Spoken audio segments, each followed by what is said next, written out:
अस्सलाम वालेकुम दोस्तों, कैसे हो? उम्मीद है कि सब खैरियत से होंगे। अल्लाह आप लोगों को ऐसे ही खुश रखे।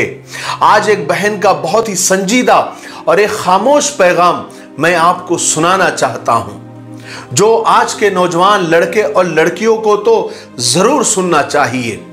वो बहन लिखती है कि जानते हो, मुझे मोहब्बत लफ्ज बहुत गंदा लगता था। मैं मोहब्बत को बहुत बुरा समझती थी।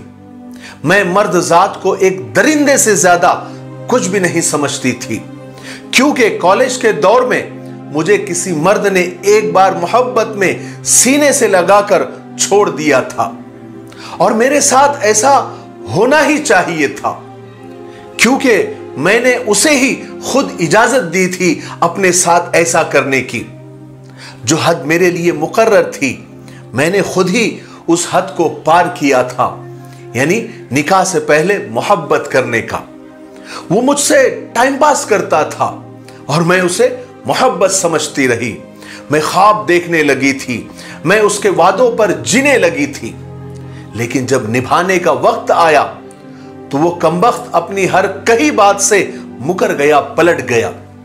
मुस्कुराकर मुझसे कहने लगा कि तुम जैसी गंदी लड़की मुझे नहीं चाहिए, जो किसी नामहरम से यूं दिन रात बातें करती रहती है, मिलती जुलती रहती है।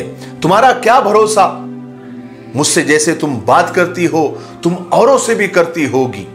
यह उसका एक बहाना था मुझे छोड़ जाने का, लेकिन उसके इल्जाम ने और उसके अल्फाज ने खुदा की कसम मेरी रूह को तड़पा दिया था। मुझे मेरी ही नजरों से वो गिरा गया। वो बदबख्त हाथ छुड़ाकर तो चला गया और मैंने उसे रोका भी नहीं, क्योंकि उसी ने आज मुझे यह सिखा दिया था कि मोहब्बत के नाम पर अपने जमीर का सौदा नहीं करना, किसी को इतना हक नहीं देना कि वो जब चाहे गाली देकर छोड़कर चला जाए।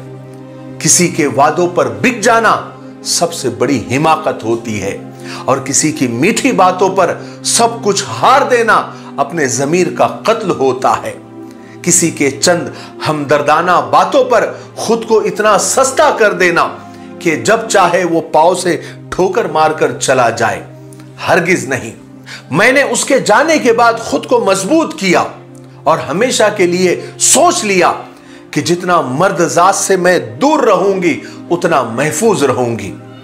भला कल को कैसे मैं किसी पाक मर्द का तसव्वुर कर सकती हूं खुद को दागदार करके।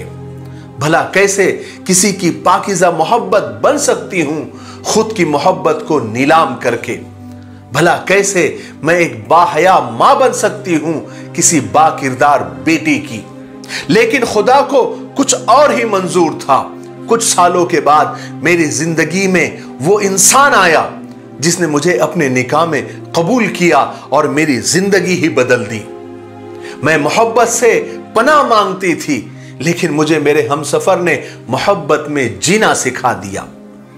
मुझे अच्छा लगता है जब वो मेरे खातिर कड़ी धूप में मेहनत करते हैं और पसीने से भीगे हुए वो मेरे खातिर बेहाल हो जाते हैं।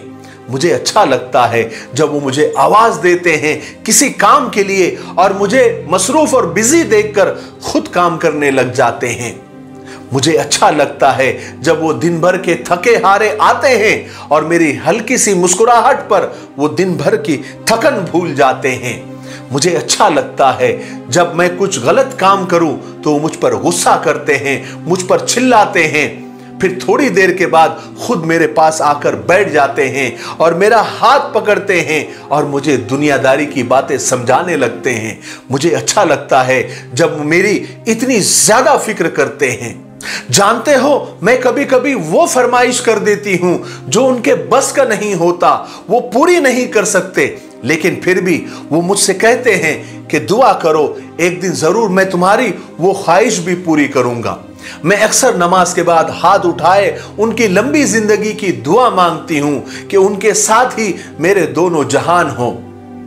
आपको पता है, जब मैं थक जाती हूं तो मेरी राहत सिर्फ उनके बाहों में सीने पर सर रखकर आंखें बंद करके खामोशी से लेट जाना होता है। मुझे एहसास होता है कि निकाह से पहले कैसे मैं किसी का टाइम पास बन गई थी। मैंने कैसे किसी दरिंदे के लिए खुद को इतना सस्ता कर दिया था। हां, मैं शर्मिंदा होती हूं। कभी कभी जब वो मेरे बालों में कंघी कर रहे होते हैं, मैं महसूस कर रही होती हूं कि मैं ऐसे पाकीज़ा रिश्ते का भरम नहीं रख सकी। निकाह से पहले मैं कैसे किसी की रखेल बनी रही। रखेल सिर्फ जिस्मों का मिलना नहीं होता, बल्कि किसी के खातिर रात भर जागना भी होता है, रात भर किसी से बातें करना भी होता है, किसी के खातिर अपने और अपनों को धोखा देना भी होता है, किसी के खातिर अपने जिस्मों को वहां उसके हवाले कर देना होता है कि वो बदबख्त हमारे जज्बात के साथ खेल कर चला जाए। वो बहन अपने खत में लिखती है कि मैं हर बहन से कहती हूं कि मोहब्बत के हर दावेदार से दूर रहे। सब धोखा है, फरेब है, झूठ है, चंद दिन का तमाशा है, फिर सारी मोहब्बतें वो तुम्हारे मुंह पर थूक कर चला जाएगा। मैं अल्लाह का शुक्र अदा करती हूं कि मेरा शौहर, मेरा हमसफर आज मेरी सांस में सांस लेता है। बस मेरा गुनाह यह है कि मेरी जिंदगी में उनके सिवा कोई और भी आया था, मेरे साथ खेला और खेल कर चला गया। काश मैं ऐसी मोहब्बत से दूर रहती। एक बात समझ लो बहनों, मोहब्बत चाहे जितनी सच्ची हो, बगैर निकाह के हराम है। मोहब्बत निकाह से पहले चाहे आबे जमजम से धोई हुई हो और कुरानी आयात से दम की हुई हो, गुमराही है, धोखा है, फरेब है, बेहयाई है और हराम है। अल्लाह ताला हम सब की हिफाजत फरमाए। मुझे उम्मीद है कि इस बहन के खत से हम सबको बहुत कुछ सीखने को मिला होगा। मेरे लिए, पूरी उम्मत के लिए और पूरी इंसानियत के लिए खैर और भलाई की दुआ करते रहे। अस्सलामु अलैकुम व रहमतुल्लाहि व बरकातुहू।